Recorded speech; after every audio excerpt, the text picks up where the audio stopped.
Our stock in focus today is Sports Toto. CGS-CIMB research is less upbeat on the stock after the Kedah state government ordered the closure of all number forecast outlets in the state from January 1st, following a prior directive in November 2021. It kept its ad recommendation on Sports Toto, though it trimmed its target price to RM1.90 from RM2 previously. The counter settled yesterday at RM1.60.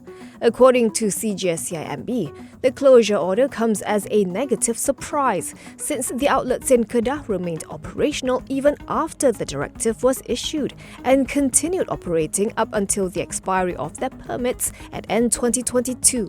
The research house cut Sports Toto's core earnings per share by 2.1% for FY23, 4.7% for FY24 and 4.7% for FY25. This is after factoring in the loss of contribution from its Kedah outlets and the reduction in the number of special draws from 11 to 8 per annum from this year onwards, which was announced by Prime Minister Datuk Sri Anwar Ibrahim last month. CGS-CIMB said the developments will further dampen already weak investor sentiment on the stock, at least in the near term, due to concerns over more severe crackdowns on the sector.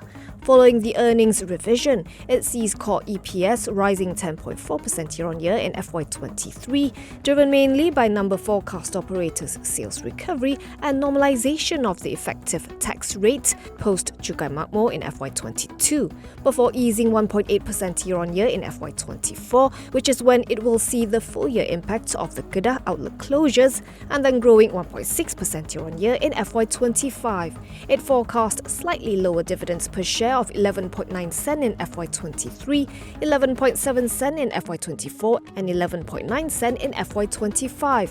But Sports Toto's valuation remains attractive, it said, with appealing FY23 to 25 yields of 7.2% to 7.3% per annum. So what's the consensus? According to Bloomberg data, there are 6 buys, 3 holds and 1 sell on the stock. Average target price RM1.97.